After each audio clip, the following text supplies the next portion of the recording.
Oke, assalamualaikum warahmatullahi wabarakatuh. Untuk bab ketiga ya, ini bukan kedua ya, ketiga ya. Bab tiga ini kita akan bahas tentang customer relationship management. Jadi hubungan customer ya, pengelolaan hubungan dengan customer ya. Jadi ini perlu kita bahas karena ini adalah basicnya bagaimana kita menjelaskan bagaimana kita mengelola hubungan dengan pelanggan. Yang pertama, yang jelas kita harus tahu dulu customer relationship management itu apa ya. Jadi di dalam bisnis ya, hubungan pelanggan itu merupakan hal yang sangat penting dan harus dijaga. Oleh karena itu hampir kegiatan bisnis yang terjadi di perusahaan pasti berujung pada pelanggan ya, mulai dari bagaimana cara pelanggan itu tertarik dan kemudian membeli produk, dan cara agar pelanggan itu betah dan tetap menggunakan produk kita itu seperti apa, dan sampai bagaimana pelanggan itu bisa merekomendasikan produk kita kepada orang lain. Nah, sampai seperti itu ya. Kemudian hubungan baik dengan pelanggan itu merupakan hal yang wajib dan dipelihara oleh uh, pihak yang berbisnis ya, agar hubungan dengan pelanggan dan perusahaan itu dapat berjalan dengan baik dan menghasilkan saling menguntungkan satu sama lain. Untuk itu kita harus belajar dulu mengenai CRM itu apa, kemudian juga bagaimana konsepnya ya dalam strategi marketing ya. Jadi kalau bisa kita berikan pengertian bahwa CRM itu singkatan dari Customer Relationship Management ya. Jadi prinsipnya adalah CRM ini adalah strategi bisnis yang digunakan oleh perusahaan untuk mengelola interaksi ya, untuk mengelola interaksi dengan pelanggan, termasuk mengumpulkan dan menganalisis informasi tentang pelanggan dan interaksi mereka dengan perusahaan kita. Kemudian tujuannya apa? Tujuannya untuk membantu perusahaan dalam meningkatkan hubungan dengan pelanggan, dan ujungnya itu nanti tentunya adalah meningkatkan loyalitas pelanggan, sehingga loyalitas pelanggan ini nanti secara otomatis akan meningkatkan pendapatan dari perusahaan itu sendiri ya. Jadi di situ nanti CRM itu bukan hanya hubungan, tapi di dalamnya nanti ada sistem ya. Sistem mulai dari sistem bagaimana kita membuat satu metode supaya pelanggan itu mengikuti atau bisa kita kelola dengan baik. Apakah menggunakan semacam sistem, kemudian sistem CRM itu sendiri ya. Setelah kita punya pola dari customer relationship management, kita tentunya langkah selanjutnya adalah membuat sistem itu sendiri ya. Jadi seperti itu. Kemudian dari setelah kita punya pola, kemudian punya sistem itu sendiri, sistem itu apa? Jadi nanti di dalam sistem CRM itu kita terintegrasi dengan teknologi, kemudian prosesnya bagaimana, dan strategi-strategi yang digunakan perusahaan itu dalam mengelola dan meningkatkan hubungan dengan pelanggan ya. Mungkin kita akan menggunakan software ya dalam pengelolaannya dan dalam mengakses informasi tentang pelanggan ya. Kemudian juga proses bisnis ya, yang mengatur cara perusahaan itu berkomunikasi dan berinteraksi dengan pelanggan. Jadi nanti ada template-template khusus yang harus kita siapkan untuk membantu sistem itu sendiri ya dalam berinteraksi dengan pelanggan. Jadi sistem customer relationship management ini nanti digunakan untuk merencanakan. Yang pertama merencanakan, yang kedua menjadwalkan dan mengontrol, mengendalikan aktivitas-aktivitas penjualan dan pasca penjualan yang terjadi dalam satu perusahaan. Kemudian tujuannya apa? Jadi tujuannya untuk membantu perusahaan mengelola dan meningkatkan hubungan dengan pelanggan, sehingga bisa meningkatkan kepuasan dari pelanggan itu sendiri. Hidupkan dulu. Dah. Oke, kita lanjut.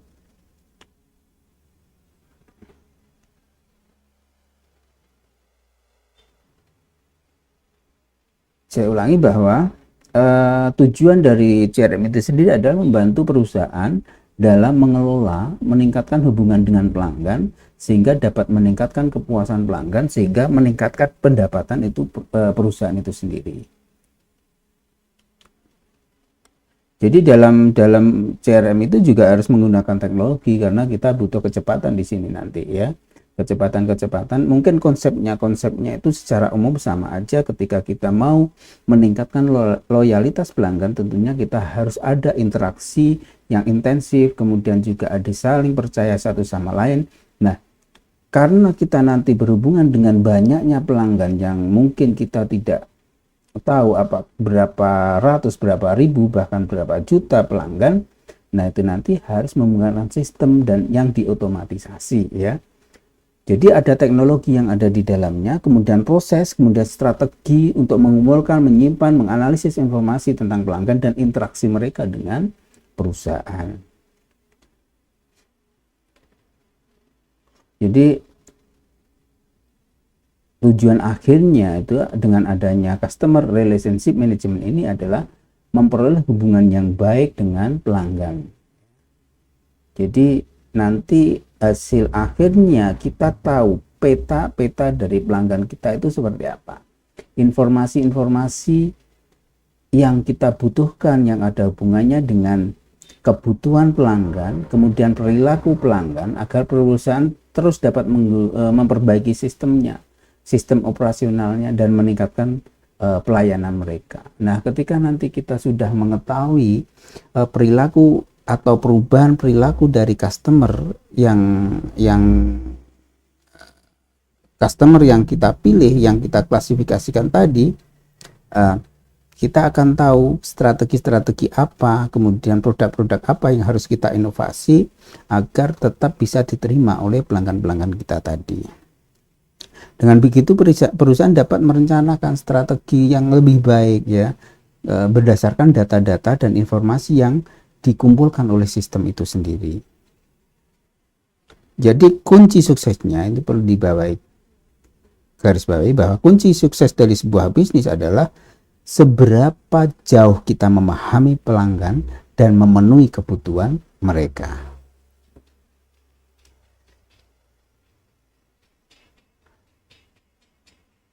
Jadi ada manajemen, ada hubungan, ada juga pelanggan. Manajemen, relationship, dan pelanggan. Jadi di manajemen itu nanti harus ada namanya pengelolaan yang hubungan yang baik dan tepat dan terukur tentunya. Kemudian hubungan, komponen dari hubungan ini nanti juga bagaimana kita memberikan pelayanan yang terbaik untuk menciptakan hubungan baik dengan pelanggan, dan bagaimana kita memberikan solusi yang terbaik bagi sebuah perusahaan dan kebutuhan kita. Kemudian pelanggan itu sendiri, yaitu pelanggan itu ada pusat dari alasan mengapa customer relationship ini dibutuhkan oleh perusahaan. Jadi pelanggan di sini meliputi calon pelanggan maupun pelanggan yang sudah ada. Jadi kita mengelola pelanggan itu adalah calonnya, bahkan yang belum pernah berinteraksi dengan kita. Kemudian juga pasca order atau pasca menjadi pelanggan kita juga harus bisa mendapatkan pelanggan yang baru, kemudian juga mempertahankan pelanggan yang sudah ada.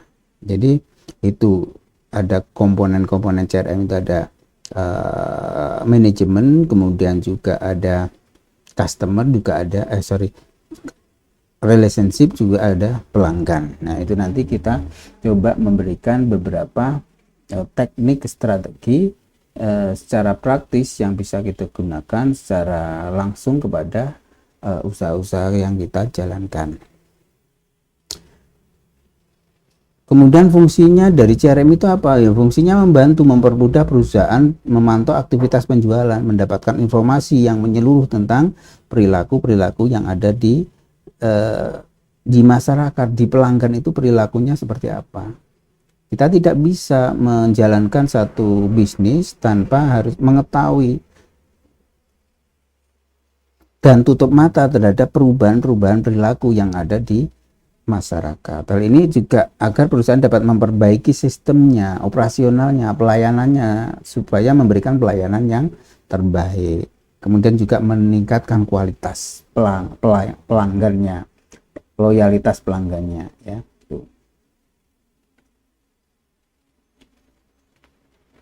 Jadi nanti kita coba secara strategi ya, itu nanti pelanggan apa namanya CRM secara umum, bagaimana kita mulai tugas-tugas CRM itu mulai dari menyimpan dan mengelola data pelanggan, mengelola komunikasi ya, kemudian menganalisis data pelanggan, mengelola program loyalitas ya, kemudian menyediakan layanan pelanggan yang lebih baik ya.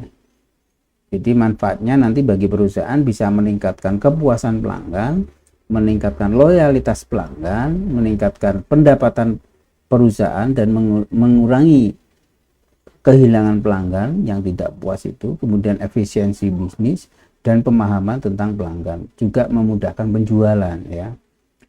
Tentunya yang terakhir mengurangi biaya iklan, karena kita dengan mengelola pelanggan itu iklan kita itu bisa dikurangi ya dengan mengelola pelanggan-pelanggan yang sudah ada.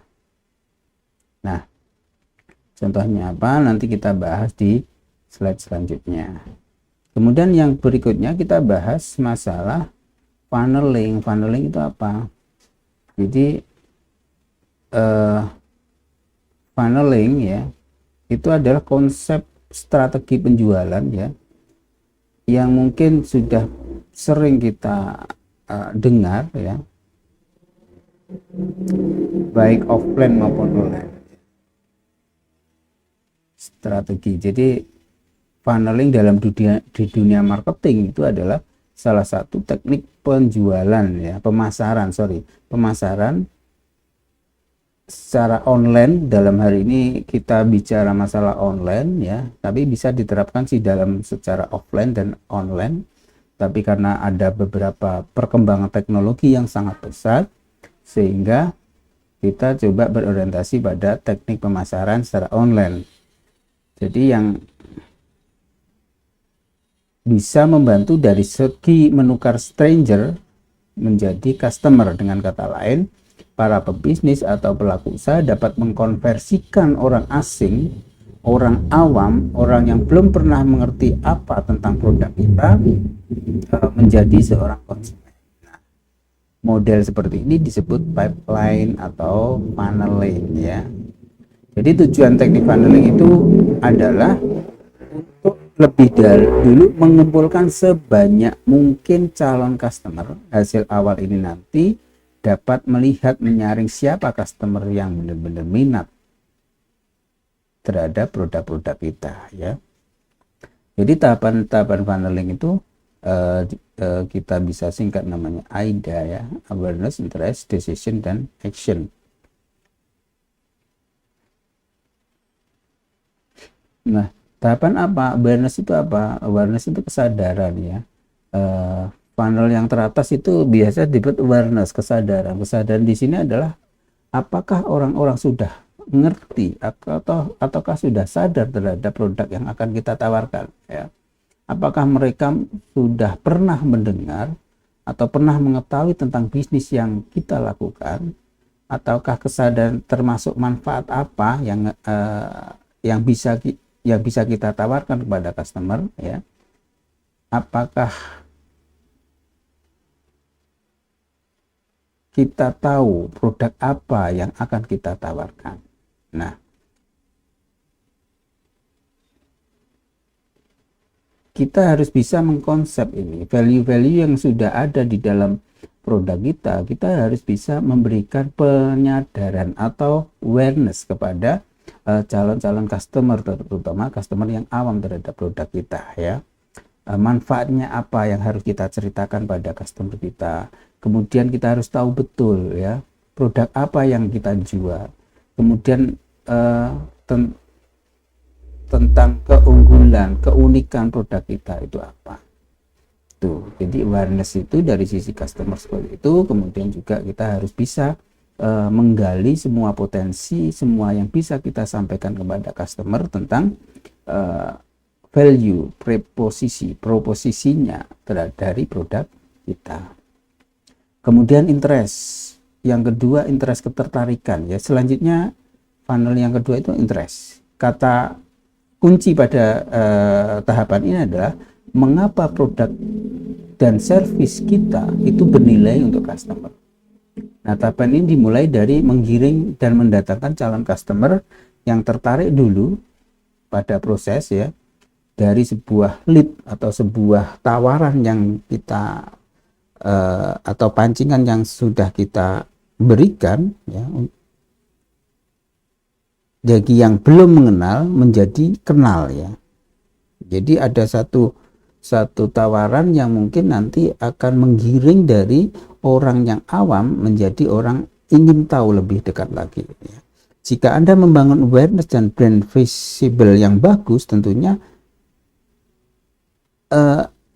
akan membuat calon customer ini ingin tahu apa sih yang Anda tawarkan, produk apa sih atau sesuatu apa sih di balik awareness yang Anda bangun itu ya. Nah, jika Anda punya namanya keahlian atau punya konsep yang menarik tentang awareness ini, tentunya akan mengiring orang, akan keingintahuan orang akan akan meningkat ketika ada sesuatu yang bagus dan ada sesuatu di balik yang Anda tawarkan itu ya. Sehingga konsep membangun awareness itu membutuhkan namanya konten-konten yang bagus, kemudian copywriting yang bagus ya, cara mempengaruhi orang yang seperti apa melalui konten-konten yang ada ya. Tuh. Jadi membangun mereka akan melihat iklan kita, mulai menyadari keberadaan produk kita dan penawaran yang kita berikan ya. Namun tentunya sampai di sini mungkin hanya orang tertarik saja ya, tertarik aja, ada ketertarikan, tapi belum siap untuk membeli. Nah, di tahapan ini kemungkinan mereka akan membanding-bandingkan dengan kompetitor atau sedang menunggu penawaran yang khusus ya. Nah, ini ketertarikan dulu ya.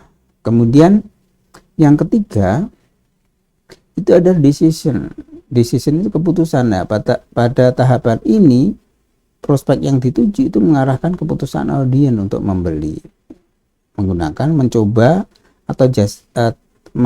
produk atau jasa yang Anda tawarkan. Mereka akan membuat keputusan berdasarkan apa yang mereka butuhkan, menggunakan apa yang menjadi keunggulan produk-produk yang Anda tawarkan ya. Mereka juga akan menunjukkan ketertarikan dengan menghubungi kita sebagai selaku penjual ya. Di sini kita harus merespon dengan cepat, kemudian melayani komentarnya, pertanyaan-pertanyaan itu harus kita respon dengan cepat dan baik. Nah, kita di sini akan menjelaskan lebih lanjut tentang produk yang akan kita jual, keunggulannya apa, sehingga mereka pada posisi ingin memutuskan untuk membeli, sehingga peran sales atau peran customer service di sini itu sangat penting. Karena apa? Karena bisa mempengaruhi, membuat atau membantu mempengaruhi, membuat keputusan dari customer itu sendiri. Kemudian yang kelima adalah action. Tentunya setelah itu mereka akan memberikan actionnya.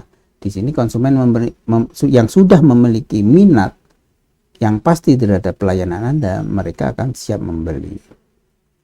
Nah, mereka sudah mempunyai penilaian terhadap perusahaan kita. Tampak pada keputusan mereka untuk membeli produk kita. Jika konsumen merasa puas terhadap produk kita dan layanan yang akan kita jual, bisa saja mereka melakukan pembelian yang berulang. Atau bahkan mereka menawarkan program ini kepada orang lain ya. Nah, di sini nanti kita akan membuat strategi setelah punya pelanggan yang sudah melakukan action ini tadi, kita bisa menawarkan program-program seperti misalnya program loyalty reward misalnya, atau membership program. Tentunya akan memungkinkan konsumen untuk menjadi konsisten datang kembali untuk membeli produk kita ya. Nah, dengan menerapkan sistem funneling atau teknik funneling ini akan mengurangi kerumitan, namun banyak pekerjaan yang harus kita lakukan, dimulai dari mengedukasi calon pembeli, kemudian juga tahap pengenalan terhadap produk itu sendiri, yang dari kenal kemudian tertarik dan akhirnya membeli, itu butuh proses namanya interaksi itu sendiri. Sehingga teknik ini berkembang karena tuntutan perkembangan digital, sehingga konsep dari konten yang akan kita buat itu juga harus mengikuti kebutuhan dari perilaku konsumen dalam memutuskan pembelian itu tadi ya. Jadi teknik ini berkembang karena tuntutan perkembangan digital ya semakin pesat, di mana akhirnya merubah proses manusia dalam membeli barang. Jika orang dulu mungkin membeli barang secara konvensional, mereka datang ke toko, berinteraksi langsung dengan penjual ya. Sekarang orang-orang membeli barang itu tanpa bertatap muka, dan dengan si penjual yang mereka lihat adalah websitenya, kemudian juga sosial medianya, tempat brandnya, toko onlinenya ya. Mereka menjual produk yang mereka cari. Oleh karena itu teknik funneling ini akan memudahkan para penjual untuk mendapatkan banyak pelanggan ya, tidak hanya mendapatkan banyak pelanggan saja, tapi pelanggan tersebut bisa tetap setia terhadap bisnis kita, sehingga kita akan mendapat keuntungan yang lebih banyak gitu ya. Dua konsepnya nanti bisa diringkas ya. Ini masih ke funneling ya. Kemudian yang berikutnya ini adalah contoh-contoh ya, tahapan-tahapan funneling ya, yang bisa kita jadikan strategi penjualan. Mulai dari tahap pertama, ketika calon pelanggan belum mengunjungi toko online kita, baik itu website, media sosial, dan e-commerce ya. Kemudian edukasi calon pelanggan untuk mengunjungi toko online kita, yaitu melalui iklan, campaign, ya, penyebaran pesan ya. Itu tahap-tahap awareness. Kemudian tahap corong yang kedua, interest, ketika pelanggan mengunjungi toko online kita, menjadi visitor dan pengunjungnya. Nah, di situ kita baru menjelaskan keunggulan produk kita yang menonjol dibanding dengan produk yang lain. Kemudian sajikan konten-konten visualisasi yang menarik seperti gambar, video, tutorial, infografik, dan seterusnya. Kemudian yang ketiga, desire, decision, sama ya. Ketika visitor sudah menunjukkan ketertarikan terhadap produk yang kita tampilkan di toko online, jadi mulai menawarkan promo-promo menarik, memberikan informasi testimonial terhadap pelanggan ya. Kemudian baru action ketika visitor sudah ingin membeli pada toko kita atau produk kita. Nah, di situ kita membuat program loyalitas pelanggan seperti saya katakan di awal tadi, menawarkan referral program ya, dan seterusnya. Kemudian baru kita evaluasi apakah strategi yang dilakukan mencapai tujuan yang diterapkan sebelumnya. Mengukur pertumbuhan audiens pemirsanya seperti apa. Kemudian mengukur engagement rate, berapa besar audiens yang berinteraksi dengan produk kita. Kemudian mengukur lead generation funnel, jumlah konversi yang mengetahui produk melalui atau mengetahui produk menjadi melakukan transaksi. Nah, itu funnel, sistem funnel yang bisa kita sampaikan di sini. Oke. Ini masih bab 2 ya, nanti kita lanjutkan bab 2, masih agak panjang ya, nanti ada konsep flywheel dan CRM menggunakan WA. Itu dulu aja, sudah 25 menit dari